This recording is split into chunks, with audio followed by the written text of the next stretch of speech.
correlation analysis between self-efficacy and parental economic status, evidence from the graduating students of AFGBMTS. In our current situation now, mental health is important, and having many people around you will help you more stronger and positive in life. Self-efficacy is the ability to cope their problems by themselves, but not all class society are able to cope their problems, especially when it comes to financial problem. But when it comes to mental health, school or family problems, all of the class society are able nor not to cope their problems. We choose this topic because we want to help them, the students, to overcome the problems they are encountering without being dependent to anyone.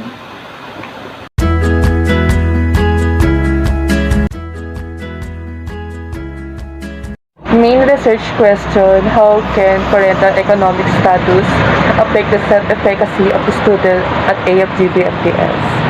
Answer for the research title defense question: student self-efficacy can be affected in a variety of ways depending on their parents' circumstances. For instance, if their parents are fortunate and sufficient enough to buy books, afford private schooling, hire tutor, provide healthy meals, and more, the likelihood that their child will be self-efficient and produce better performance at AFGBMTS increases.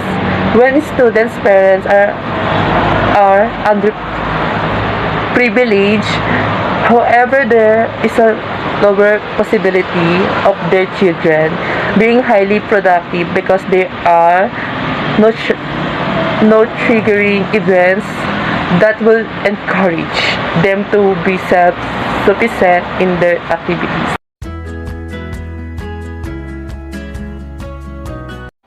Dependent variable, average monthly income. This variable about average of what you earn or they earn monthly.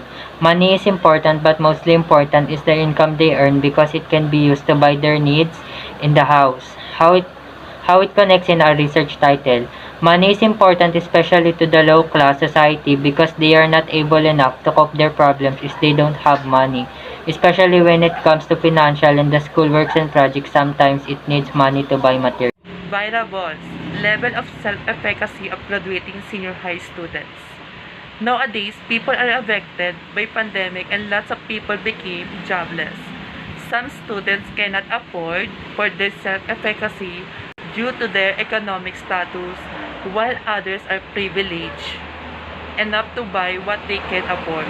With this, parental economic status can really affect the self-efficacy of graduating senior high students because they will be having lots of projects, especially research paper that's costly and should be invested enough time and more money to make their research successful. These researches are determined to address the situation as soon as we can start our study.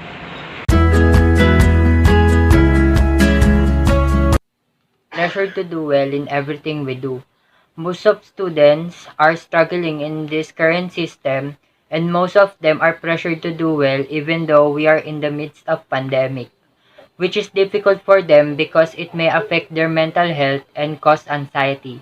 And most of students who are pressured by their families are those who belong in the lower class society or mahirap because the high class and middle class are financially stable enough to meet their needs without having to learn. I Marjorie is on grade 12 bus A, group D. Our second problem is lack of parental guidance, parental involvement in children education is the critical factor associated with children social, emotional, decisional autonomies. However, low parental involvement occurs more often among economically disadvantaged family. It is unclear what mechanism may explain the association between with family economic status in parents educational involvement. Student need a positive learning experience to succeed in school. What providing support, motivation from low esteem and others do not experience success in school themselves and therefore lack knowledge and confidence to help their children. Parents who not experience success school may be negatively also challenges that the pandemic has been given to the parent cause for the student not to motivate, enhance skills and performance in school. This factor also view the prime problem of senior high school since they are building their career in future. However, intended to us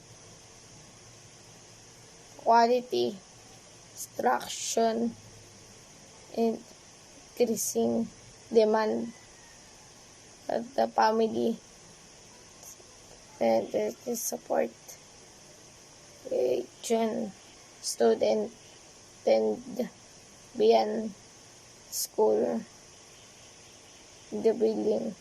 Today, parents burden low income, flexible work hours, and language barrier. Some parents unable to participate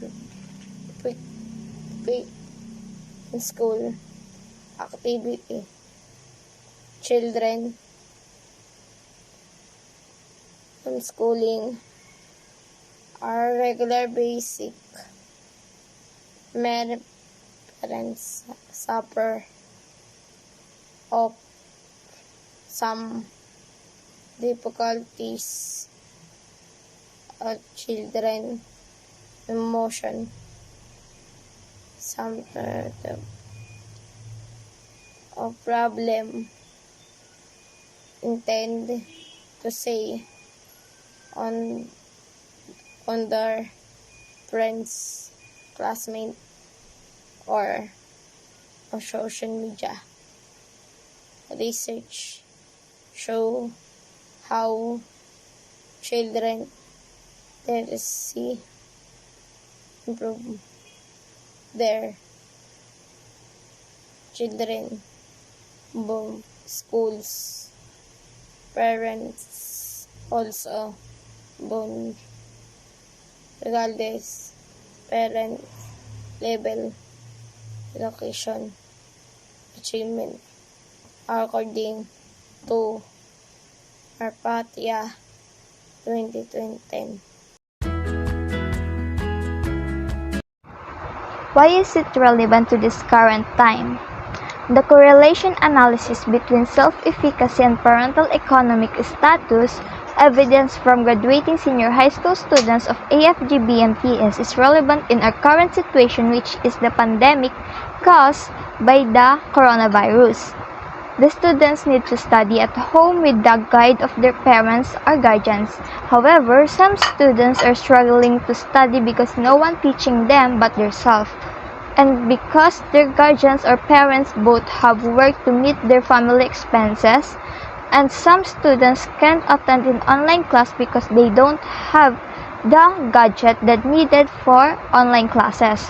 They don't have any signals or they don't have a money for it. We want to know how the senior high school students surpass the challenges that they might facing right now.